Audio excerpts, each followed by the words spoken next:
Hello my dear students, welcome back to a new session of editorial analysis. और हमेशा की तरह हम शुरू करेंगे अपना सेशन वोकैबुलरी से।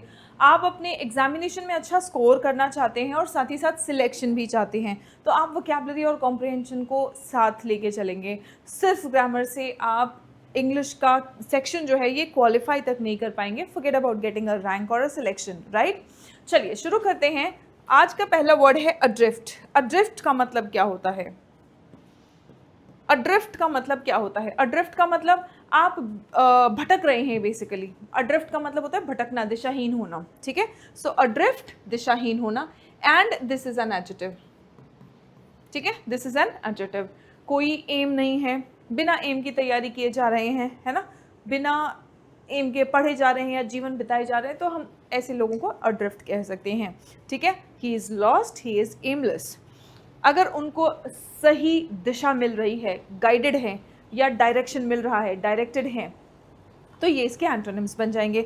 The ruling leaves the interpretation adrift. कह रहे हैं कि कोई रूलिंग पास हुई है ना, और उस रूलिंग से जो इंटरप्रिटेशन है कि उसका क्या मतलब है, जो मतलब है वो क्लियर नहीं है, स्पष्ट नहीं है, दिशाहीन सा मतलब समझ में आ रहा है। ये इस सेंटेंस का मीनिंग है। The ruling leaves the interpretation adrift, ठीक है। चलिए आप इस इमेज से ध्यान रख सकते हैं कि एक इंसान है जो ऐसे रास्ते पे खड़ा है, इसको समझ नहीं आ रहा है कि कौन सा रास्ता मैं लूँ, तो ही इज अड्रिफ्ट। आप कह सकते हैं ही इज अड्रिफ्ट, ठीक है। चलिए come to the next one, sovereign. Sovereign ये भी वर्ड जो है ये एक एडजेक्टिव है, ठीक है। सॉवरेन का मतलब क्या होता है? आप अपना खुद का जो अथॉरिटी है ना, सुप्रीम अथॉरिटी है, आप किसी और को आंसरेबल नहीं है। Related to supreme authority, supreme state authority, उसको हम कहते हैं सॉवरेन, ठीक है। आप इंडिपेंडेंट हैं, आप सुप्रीम हैं, राइट। सबॉर्डिनेट या डिपेंडेंट, जब हमें आज़ादी नहीं मिली थी तब हम सॉवरेन नहीं थे, राइट। हम सॉवरेन नहीं थे, हम सबॉर्डिनेट थे, हम डिपेंडेंट थे, हमें जवाब देना पड़ता था। आज भारत कुछ भी करे, किसी को जवाब नहीं देने की ज़रूरत है कि हम क्या कर रहे हैं, क्यों कर रहे हैं, right. So that is sovereign. Obviously सही और गलत का हमें सोच के चलना पड़ता है। ऐसा नहीं है कि कुछ भी कर सकते हैं, लेकिन हाँ, अगर सही सभी नियमों का पालन करते हुए अगर हम कोई डिसीजन लेते हैं तो हमें उसके लिए किसी को जवाब देने की ज़रूरत नहीं है। Only sovereign functions stood outside the definition. जो भी डेफिनेशन है ना, जिस भी चीज़ के बारे में हम बात कर रहे हैं, तो उस डेफिनेशन में सिर्फ जो सॉवरेन फंक्शंस है ना, जो सॉवरेन फंक्शंस है खाली वही बाहर था, बाकी सब कुछ तो उसी में इंक्लूडेड सा लग रहा था। रिपील होना मतलब क्या? It is a verb. इसका मतलब होता है निरस्त होना। ऑफिशियली जब कोई चीज़ कैंसिल हो जाती है, ठीक है, तब हम उसे कहते हैं रिपील हो गया है ऑर्डर, ऑफिशियली जब कैंसिल होता है। सो ये वर्ड्स आपके एग्जाम में आ चुके हैं, ठीक है। रिपील, रिवोक, अबॉलिश, ये सभी प्रीवियस ईयर वर्ड्स हैं। नाउ एंटोनिम क्या होगा? जब रिवोक कर रहे हैं मतलब वापस ले रहे हैं, हटा ले रहे हैं, कैंसिल कर दे रहे हैं। तो इनैक्ट करना मतलब कोई कानून लाना, ठीक है, इंट्रोड्यूस करना। The ID act was repealed in 2025। जो आईडी एक्ट है इसको रिपील कर दिया गया था 2025 में। The new ruling left the interpretation of the law somewhat. कोई लॉ, कोई कानून पास हुआ है और उस कोई कानून है उसके ऊपर कोई रूलिंग आई है ना। रूलिंग कौन देता है? Supreme court. तो कोई लॉ है और उसके ऊपर कोई रूलिंग दी है कोर्ट ने, और इससे जो लॉ का इंटरप्रिटेशन है, मतलब लॉ क्या कहना चाह रहा है, उसका जो इंटरप्रिटेशन, उसकी जो समझ है, समवॉट डैश बन गई है। रिपील, अड्रिफ्ट या सॉवरेन? आपका आंसर है अड्रिफ्ट। मतलब दिशाहीन सा लग रहा है, समझ नहीं आ रहा है कि इसका एग्जैक्टली करना क्या है, ठीक है। नाउ डिसेंटिंग का मतलब क्या होता है? डिसेंट इज अ वर्ब, ठीक है। Dissent is a verb. Dissent करना मतलब डिसअग्री करना, ठीक है, ओपोज करना। एंटोनिम इसका होगा अग्री करना, सपोर्ट करना, ठीक है। Disagreeing with majority, disagreeing with majority, असहमति जताने वाले जो लोग होते हैं उनको हम डिसेंटिंग कह सकते हैं। Justice Nagarathnan gave a dissenting opinion. अब क्या होता है ना कि जजेस का जब पूरा कॉलेजियम बैठता है ना, तो उसमें सभी जजेस अपना इंडिपेंडेंट फैसला सुनाते हैं।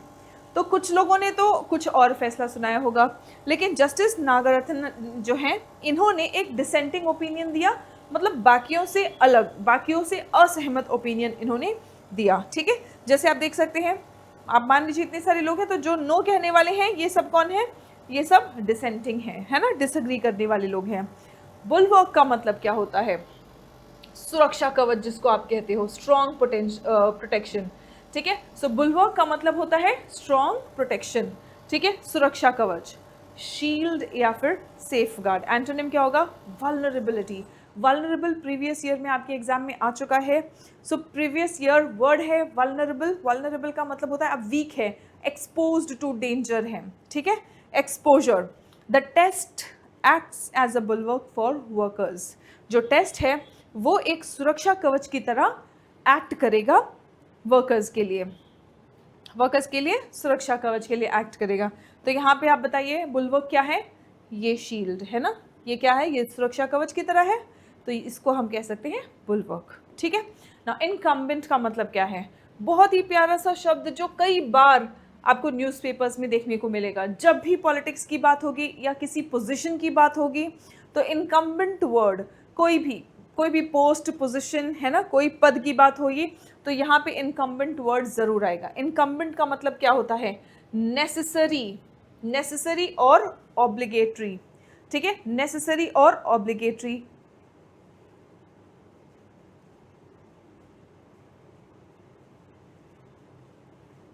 Right, so it is incumbent upon counts to interpret the law carefully। ठीक है, ऑब्लिगेटरी होना, मैंडेटरी होना, ऑप्शनल और वॉलंटरी मतलब ऑप्शनल है, आपको करना है तो करो, नहीं करना है तो मत करो। ऑब्लिगेटरी या मैंडेटरी मतलब ये आपको करना ही है। इट इज इनकम्बेंट, और इसके साथ में आप प्रेपोजिशन ध्यान रखेंगे, इसके साथ में प्रेपोजिशन आता है upon. It is incumbent upon courts to interpret the law carefully. labor laws can act as a dash for workers rights। तो लेबर लॉज जो है वो वर्कर्स के अधिकारों के लिए कैसे एक्ट कर सकते हैं, ये एक्ट कर सकते हैं एक कवच की तरह, एक सुरक्षा कवच की तरह। और सुरक्षा कवच के लिए हमारे पास आंसर है बुलवर्क। डिसेंटिंग का मतलब होता है डिसएग्री करना, असहमत होना। और इनकम्बेंट का मतलब होता है ज़रूरी, मैंडेटरी। रिट्रेंचमेंट का मतलब क्या है, मेंट एंडिंग जो भी वर्ड्स होते हैं वो नाउन्स होते हैं। ठीक है, और रिट्रेंच जो है ये एक वर्ब है, रिट्रेंच वर्ब है, मेंट लग गया तो ये noun form of the verb बन गया रिट्रेंचमेंट। और इसका मतलब होता है कर्मचारियों की संख्या में कमी, यानी कि एम्प्लॉयज़ को बेसिकली फायर कर देना, हटा देना, ताकि कम नंबर ऑफ एम्प्लॉयज़ रहें। इसको डाउन साइजिंग भी कहा जाता है, रिडक्शन ऑफ वर्क फोर्स कह सकते हैं आप। एक्सपांशन, आप जब एग्ज़ाम देते हैं तो रिक्रूटमेंट रूल्स फॉलो होते हैं। रिक्रूटमेंट मतलब हायरिंग के, है ना, और ये फायरिंग से रिलेटेड है। डाउन साइजिंग या retrenchment, the law regulates retrenchment. जो लेबर लॉज हैं वो रेगुलेट करते हैं, है ना, रिट्रेंचमेंट को रेगुलेट करते हैं, यानी कि कंपनियां जो है ये लोगों के साथ में कुछ गलत ना करे या किसी के साथ में कोई नाइंसाफ़ी ना हो, इसलिए इसको रेगुलेट करने की आवश्यकता है और ये लॉ रेगुलेट करता है रिट्रेंचमेंट को। एसेंस का मतलब क्या होता है, ENCE ending word, ENCE ending word. अच्छा, वैसे यहाँ पे ये एज अ सफिक्स के नहीं आया है, ठीक है, एज अ सफिक्स ये वर्ड नहीं है, it is this ENCE is a part of this word, okay, so we will not treat this as a suffix, but yes, it is still a noun, it is still a noun। Essence का मतलब होता है मूल, कोई भी चीज़, मूल तत्व या फंडामेंटल नेचर किसी चीज़ का, कोर किसी का बेसिक नेचर, सब्सटेंस किसी चीज़ का, है ना। सुपरफिशियलिटी या एक्सटीरियर का मतलब होता है ऊपर ऊपर से, ठीक है। So the IRC retains the essence of the triple test. जो ट्रिपल टेस्ट है उसका जो मूल तत्व है, जो बेसिक है, जो कोर है, उसको IRC रिटेन कर रहा है, मतलब उसको जाने नहीं दे रहा है या हटा नहीं रहा है, ठीक है। नाउ डिस्कार्ड का मतलब क्या होता है, discard is a verb, right, discard is a verb, और डिस्कार्ड का मतलब होता है त्याग देना, गेट रिड ऑफ। डिस्कार्ड का मतलब है त्याग देना, get rid of, abandon, reject. Reject नहीं किया, आपने आप पास रखा है तो आपने रिटेन किया, कीप किया, ठीक है। The court should not have discarded a workable test. एक वर्कबल टेस्ट को, मतलब कोई ऐसा टेस्ट जो वर्कबल है, कोर्ट को उसे डिस्कार्ड नहीं करना चाहिए था। कोर्ट को उसे डिस्कार्ड नहीं करना चाहिए था। The company announced dash of several employees due to financial difficulties. Company ने क्या अनाउंस किया? फाइनेंशियल डिफिकल्टीज की वजह से कई सारे एम्प्लॉयज़ का डैश अनाउंस किया। And what is it? असेंस का तो मतलब होता है मूल तत्व, किसी चीज़ का बेसिक, किसी चीज़ का कोर। रिट्रेंचमेंट का मतलब होता है down sizing, reduction of employees, और डिस्कार्ड करना मतलब निकाल देना। तो यहाँ पे क्या अनाउंस किया? Announced dash of.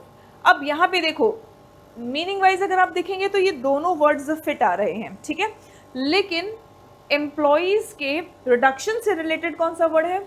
वो है रिट्रेंचमेंट। एक तो ये बात हो गई। दूसरा, यहाँ पे हमें चाहिए एक नाउन, और retrenchment is a noun and discard is a verb, है ना। तो इसीलिए आपका आंसर होगा ऑप्शन बी। इसीलिए इसका आंसर होगा ऑप्शन बी। कितने बच्चे यहाँ पे आके कंफ्यूज हुए, इन दोनों ऑप्शंस में कंफ्यूज हुए, वो मुझे एक बार कमेंट करके बताएंगे, ठीक है। चलो, नाउ एंटेल का मतलब क्या होता है? एंटेल का मतलब होता है शामिल करना, इन्वॉल्व करना, ठीक है। सो if I say that the definition entailed certain protections, मतलब the definition included certain protections, ठीक है। It involved, it required. Exclude या ओमिट इसका एंटोनिम बन जाएगा, एक्सक्लूड या ओमिट इसका एंटोनिम बन जाएगा। Anchor is a verb also and it is a noun also, ठीक है। वर्ब भी है ये और नाउन भी है। So anchor something providing stability. Anchor क्या चीज़ होता है? जो आपको स्थिरता प्रोवाइड करे, जो आपको स्टेबिलिटी प्रोवाइड करे, उसको हम कहते हैं एंकर। वो आधार होता है, वो सहारा होता है, वो सपोर्ट होता है, वो फाउंडेशन होता है, ठीक है। इंस्टेबिलिटी और वीकनेस इसके एंटोनिम्स बन जाएंगे। The triple test served as an interpretive anchor, है ना।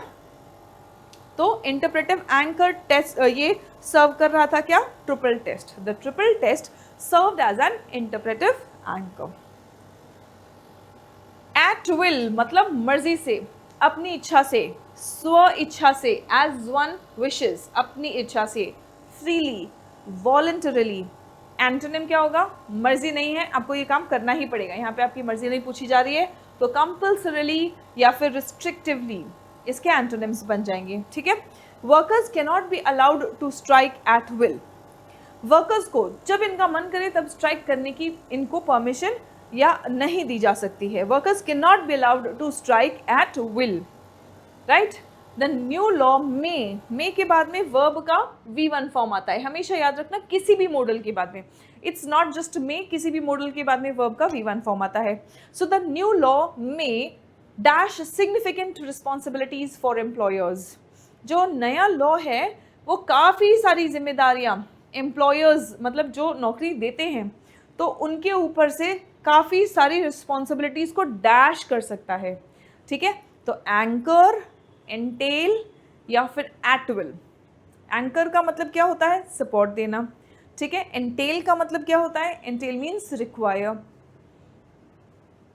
सो द न्यू लॉ में रिक्वायर मोस्ट सूटेबल लग रहा है, तो हमारा आंसर होगा एंटेल, ठीक है। Now students, we have our telegram channel and it is with the name English with Suman Sharma। इस टेलीग्राम चैनल पर हम जो कुछ भी क्लास में डिस्कस करते हैं, जो पीडीएफ्स हैं, वो सभी कुछ आपको कहाँ मिलेगा? यहाँ मिलेगा, टेलीग्राम चैनल पे, ठीक है। तो आप यहाँ पे क्यूआर कोड से भी आप ज्वाइन हो सकते हैं या फिर English with Suman Sharma search कर लेंगे।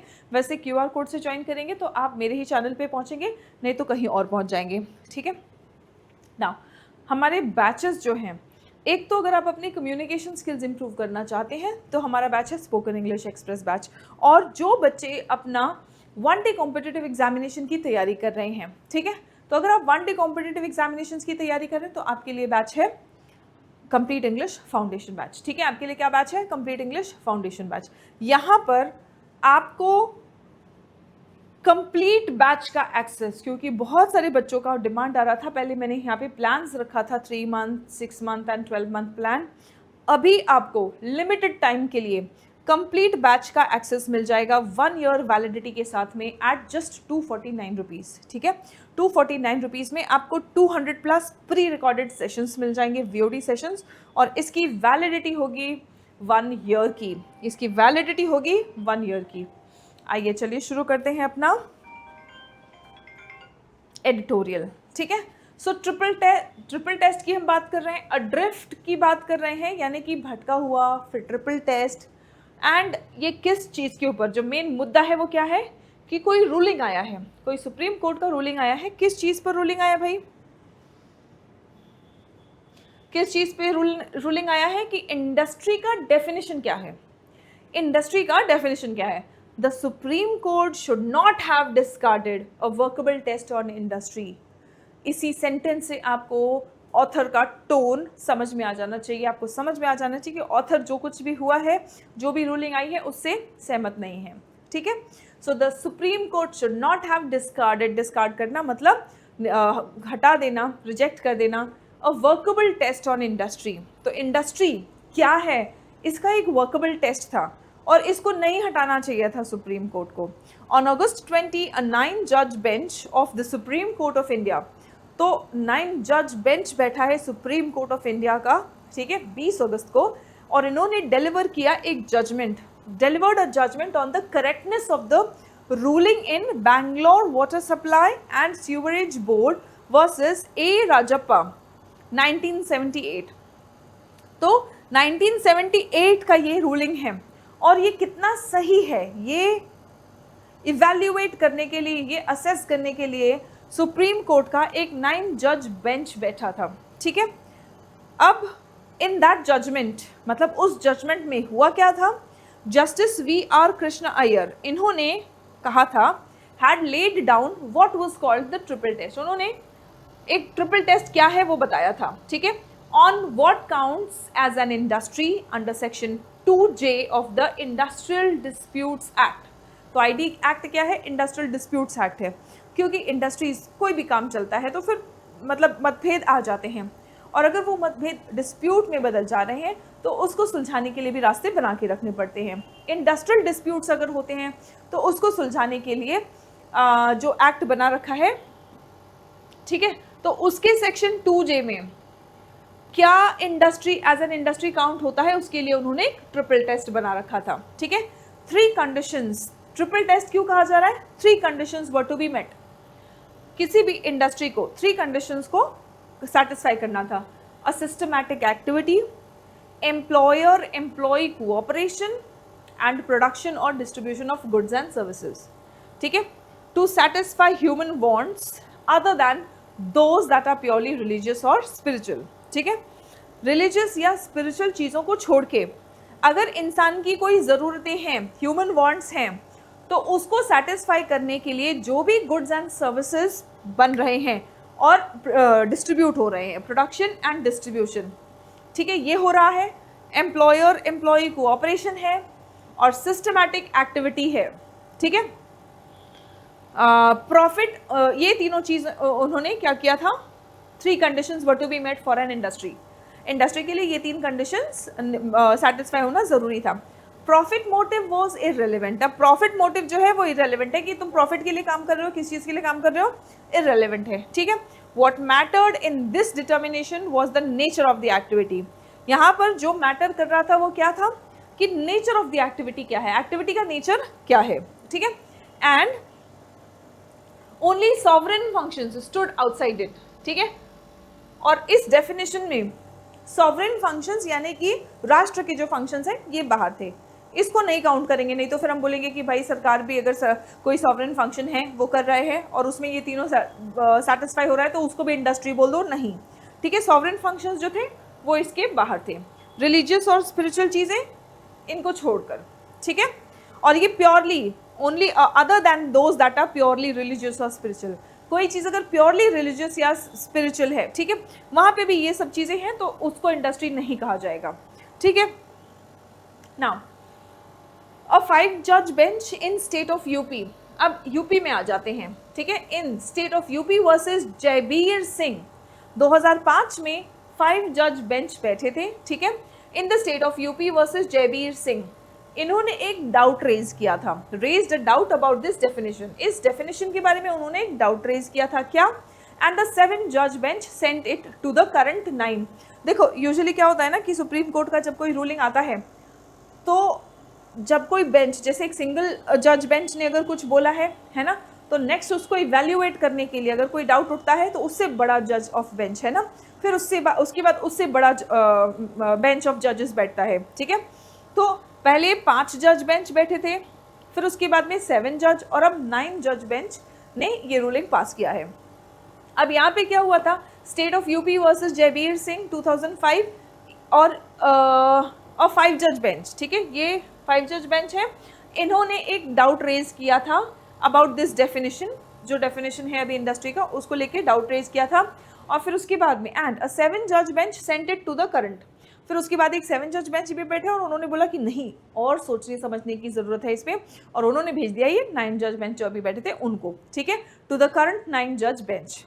This bench led by chief justice of India Suryakant left the triple test standing for all pending disputes under the older ID Act, ठीक है। इन्होंने क्या किया, लेफ्ट द ट्रिपल टेस्ट, इन्होंने ट्रिपल टेस्ट को standing leave कर दिया फॉर ऑल पेंडिंग डिस्प्यूट्स, जितने भी पेंडिंग डिस्प्यूट्स है under the older ID act, industrial disputes act जो पहले थे उस पर जो भी पेंडिंग डिस्प्यूट्स थे सबको इन्होंने ट्रिपल टेस्ट के लिए हटा दिया, ठीक है, which was repealed on November 21, 2005 when the Industrial Relations Code 21 नवंबर 2005 में ये ओल्डर ID एक्ट जो है ये वैसे भी रिपील हो गया था, ठीक है, 2025 में। when the Industrial Relations Code, जब ये इंडस्ट्रियल रिलेशंस कोड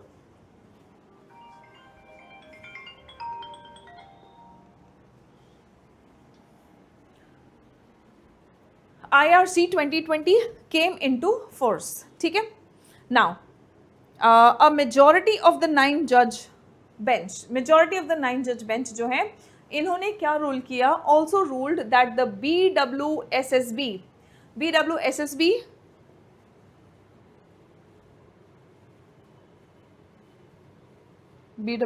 है क्या वैसे,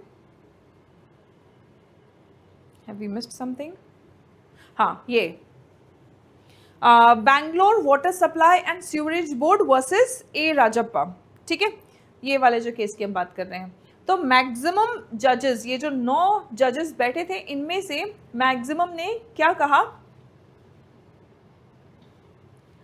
इन्होंने कहा कि that BWSSB will not be a sheet anchor for interpreting section 2P of the IRC। तो IRC का जो सेक्शन 2P है इसको इंटरप्रेट करने के लिए, यानी कि इसको समझने के लिए ये वाला जो केस है ये एक शीट एंकर की तरह, यानी कि एक बेस या आधार की तरह नहीं बनेगा। अब क्लियरली स्टेटमेंट कहा जा रहा है दैट इज अ मिस्टेक। देखो ये ऑथर का स्टेटमेंट है, राइट, बट ऑथर के अकॉर्डिंग कह रहे हैं कि ये एक मिस्टेक है, that is a mistake. In her dissenting opinion justice BV Nagarathna, है ना, तो एक जस्टिस हैं जो डिसेंट कर रहे थे, है ना, उन्होंने अपने डिसेंटिंग ओपिनियन में क्या कहा, जस्टिस BV नागरत्न ने कहा that the reference itself was unnecessary. वो बोल रही हैं कि जो रेफरेंस तुम लगा रहे हो, पहली बात तो ये रेफरेंस ही अननेसेसरी है, ज़रूरत ही नहीं है इस रेफरेंस की, and that the triple test requires no interference. ये जो ट्रिपल टेस्ट ऑलरेडी है इसमें दखलंदाजी नहीं करने की ज़रूरत है। A view shared by 3 other जजेस, 9 में से एक BV नागरत्ना ये जो जज हैं इन्होंने कहा, और यही सेम व्यू बाकी 3 जजेस का भी है, ठीक है, a view shared by 3 other जजेस, ठीक है। हर रीजनिंग इज कंपेलिंग, इनका जो रीजनिंग है वो कंपेलिंग है, मतलब सोचने लायक है।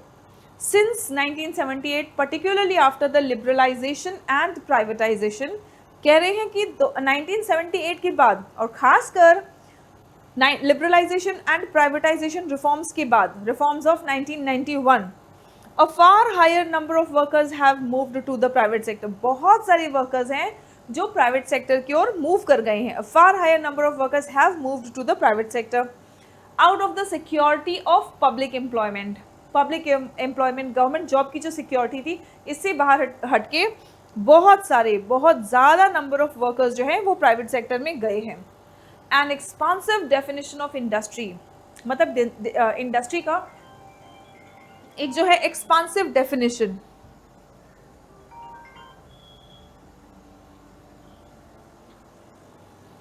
As entailed in the triple test. Triple test में जो एक डेफिनेशन था, कह रहे हैं कि काफ़ी अच्छा डेफिनेशन था। एक्सपांसिव मतलब काफ़ी हद तक काफ़ी चीज़ें इंक्लूड करने वाला वो डेफिनेशन था, इसीलिए कह रहे हैं कि an expansive definition of the industry as entailed in the triple test is therefore even more necessary. कह रहे हैं कि ये तो और भी ज़्यादा ज़रूरी इसलिए है, एक और एक्सपांसिव डेफिनेशन ऑफ इंडस्ट्री इसलिए और ज़्यादा ज़रूरी है क्योंकि 1991 के बाद, खासकर एलपीजी रिफॉर्म्स जो 1991 हैं, इसके बाद बहुत सारे वर्कर्स जो हैं जो गवर्नमेंट सिक्योरिटी से निकल के प्राइवेट सेक्टर में जॉब कर रहे हैं, ठीक है। Entailed in the triple test is therefore even more necessary now as a bulwark for the workers. तो ये जो ट्रिपल टेस्ट का जो एक्सपांसिव डेफिनेशन है, ये आज के वर्कर्स के लिए एक सुरक्षा कवच की तरह, एक बुलवर्क की तरह और ज़्यादा ज़रूरी है। Yet section 2P of the IRC does not move away from justice Krishna Iyer's triple test. कह रहे हैं कि सेक्शन 2P जो है IRC का, वो भी जस्टिस कृष्णा अय्यर का जो ट्रिपल टेस्ट है उससे दूर नहीं हट रहा है, मतलब उससे सहमत चल रहा है। For triple test formula in the BWSSB and reproduces much of its essence. और जो ट्रिपल टेस्ट का जो एसेंस यानी कि जो मूल तत्व है, तो वही काफ़ी हद तक रिप्रोड्यूस किया है। It is therefore difficult to understand why BWSS has to be set aside. अब इसीलिए मुश्किल है ये समझना, it is therefore difficult to understand why BWSSB has to be set aside. Set aside मतलब खारिज कर देना। तो BWSSB को क्यों खारिज किया जा रहा है या हटाया जा रहा है, और जब सेक्शन 2P खुद कम्स अप फॉर इंटरप्रिटेशन, जब सेक्शन 2P खुद इंटरप्रिटेशन के लिए आ रहा है, तो BWSSB को क्यों हटाया जा रहा है, ठीक है। The triple test was also not merely a pro labour device. अब जो ट्रिपल टेस्ट है वो सिर्फ एक प्रो लेबर डिवाइस नहीं था। N expansive definition of industry मतलब इंडस्ट्री का एक ऐसा डेफिनेशन जो ज़्यादा से ज़्यादा इंडस्ट्री कैटेगरी में आने वाले चीज़ों को इंक्लूड करे। Brought with it not just the ID acts protections. तो अगर एक अच्छा ज़्यादा से ज़्यादा चीज़ों को इंक्लूड करने वाला एक्सपांसिव डेफिनेशन ऑफ इंडस्ट्री जो है, वो ID एक्ट का प्रोटेक्शन सिर्फ नहीं लाता, बल्कि बट ऑल्सो इट्स रिस्ट्रिक्शंस, बल्कि उसके रिस्ट्रिक्शंस भी लेके आता है। फॉर इंस्टेंस, एग्जाम्पल के तौर पे बताया जा रहा है, a regulated route to retrenchment and closure. यानी कि अगर कोई हम वर्कर्स को डाउन साइजिंग कर रहे हैं, कंपनी है ना, कंपनी अगर डाउन साइजिंग कर रही है मतलब reduction in number of employees अगर कर रही है ना, तो and closure for the employer अगर है, and a bar on workers striking at will, मतलब वर्कर्स जब मन करे तब वो स्ट्राइक नहीं कर सकते हैं, ये सारे रिस्ट्रिक्शंस भी है इसमें। In essence the triple test allowed for industrial peace. जो ट्रिपल टेस्ट का एसेंस अगेन फिर से आया है, मतलब इन एसेंस मतलब मुख्य तौर पर, मुख्यतः ये जो ट्रिपल टेस्ट है ये क्या करता है, इंडस्ट्रियल पीस यानी कि जॉब देने वाले और नौकरी करने वाले ये पीसफुली एक दूसरे के साथ में रह सके। The triple test allowed for industrial peace rather than worker welfare alone. कह रहे हैं कि सिर्फ जो ट्रिपल टेस्ट है ये सिर्फ प्रो वर्कर प्रो लेबर नहीं था, ये इंडस्ट्रियल पीस के लिए था, और इससे इंडस्ट्रियल पीस भी हो रहा था, ठीक है। ऐसा नहीं है कि सिर्फ वर्कर वेलफेयर की बात यहाँ पे हो रही थी ना। सेवियरिंग दैट प्रिंसिपल, सेवियर करना मतलब काट देना, ख़त्म कर देना, हटा देना। Severing that principle from the IRC, IRC में से वो प्रिंसिपल ही हटा देना। As the majority has done, cuts away, क्योंकि मतलब मेजॉरिटी लोगों ने यही बोला कि इसको हटा दो। Cuts away the interpretive framework that allowed such disputes. तो एक फ्रेमवर्क था अभी तक, है ना, जिससे जब भी कोई डिस्प्यूट होता था that allowed such disputes to be resolved. तो इस तरह के अगर कभी भी डिस्प्यूट्स होते थे तो उसको रिजॉल्व होने का एक रास्ता मिलता था, है ना। इस फ्रेमवर्क से, इस ढांचे से एक रास्ता मिलता था disputes to be resolved with the essence of the triple test carried into section 2P। Section 2P में इस एसेंस को ले गए थे, ठीक है। It is now incumbent upon courts and tribunals to ensure that a change of statute is not read as a change of intent. अब ये इनकम्बेंट अपॉन है, मतलब कंपल्सरी है। किस पर कंपल्सरी है? कोर्ट्स पे और ट्राइब्यूनल्स पे, टू इंश्योर कि वो ये सुनिश्चित करे that a change of statute, यानी कि सिर्फ कानून बदल जाने से इसको एक चेंज ऑफ इंटेंट, यानी कि intent is your thought process, your mindset. तो चेंज ऑफ कानून बदल रहा है तो इससे इंटेंट खाली चेंज ना रीड किया जाए, even if the majority judgment has removed the anchor to do so, है ना। तो हालांकि जो 9 जजेस का बेंच बैठा था उसमें से मेजॉरिटी ने जो एंकर है, जो सपोर्ट है, उसी को हटा दिया है, लेकिन फिर भी ये चेंज ऑफ स्टैट्यूट को इस तरीके से ना रीड किया जाए कि मतलब लोगों की मंशा भी बदल रही है या चेंज ऑफ इंटेंट भी हो रहा है, ठीक है। चलो, now what is the author's main criticism of the supreme court ruling. ये जो सुप्रीम कोर्ट का रूलिंग है, तो इस रूलिंग में ऑथर का मेन क्रिटिसिज्म क्या है? इंडस्ट्रियल रिलेशंस कोड को ही रिजेक्ट किया है इन्होंने, या उन्होंने ट्रिपल टेस्ट को इंटरप्रिटेशन ऑफ द आईआरसी से अलग कर दिया है, या इन्होंने एम्प्लॉयर्स ओवर वर्कर्स को फेवर किया है, या उन्होंने ट्रिपल टेस्ट को ही अबॉलिश कर दिया है। उन्होंने ट्रिपल टेस्ट को ही अबॉलिश कर दिया है कंप्लीटली, ठीक है। इसीलिए it separated, एक minute, we'll have to just read this again. It separated the triple test from the interpretation of the IRC. I think it should be this.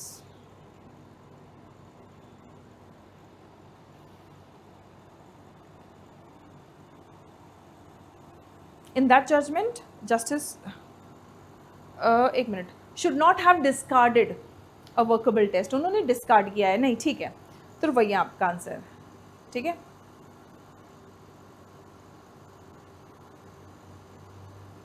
Yes, so it abolished the triple test completely. Now, which of the following is not part of the triple test? Triple test का part क्या नहीं है? Systematic activity, employer-employee cooperation, profit motive या production of goods and services. क्या इसका part नहीं है? Not a part of it. Systematic activity है, triple test क्या था, है ना। तो systematic activity अगर कहीं है, कहीं employer-employee cooperation अगर हो रहा है, कहीं production of goods and production and distribution of goods and services है, तो उस जगह को इंडस्ट्री माना जाएगा। प्रॉफिट मोटिव है या नहीं, उससे मतलब नहीं था। So this is not part of the triple test. बाकी 3 चीज़ें part of the triple test हैं। What can be inferred about the triple test? Triple test के बारे में क्या समझा जा सकता है? इससे सिर्फ एम्प्लॉयर्स को बेनिफिट हो रहा था? नहीं। It helped maintain industrial peace? Yes, it does और it did help maintain industrial peace. It applied only to government workers? नहीं, ये सॉवरेन स्टेट फंक्शंस को छोड़कर था। So it encourage unrestricted strikes? No. So answer है आपका option B. Answer है आपका clearly option B. What does bulwark for the worker mean? Bulwark यानी कि सुरक्षा कवच या ढाल। तो क्या वर्कर्स के लिए एक ढाल थी? Strong protection, financial reward, legal punishment या फिर एम्प्लॉयमेंट अपॉर्चुनिटी? वर्कर्स के लिए ढाल क्या होता है? लीगल पनिशमेंट मिले, या फिर फाइनेंशियल रिवॉर्ड मिले, या फिर स्ट्रॉन्ग प्रोटेक्शन मिले। वर्कर्स के लिए स्ट्रॉन्ग प्रोटेक्शन जो है वो बुलवर्क होता है ना, जो ढाल हो। What should courts ensure according to the author? Author के अकॉर्डिंग कोर्ट्स को क्या एंश्योर करना चाहिए, क्या सुनिश्चित करना चाहिए?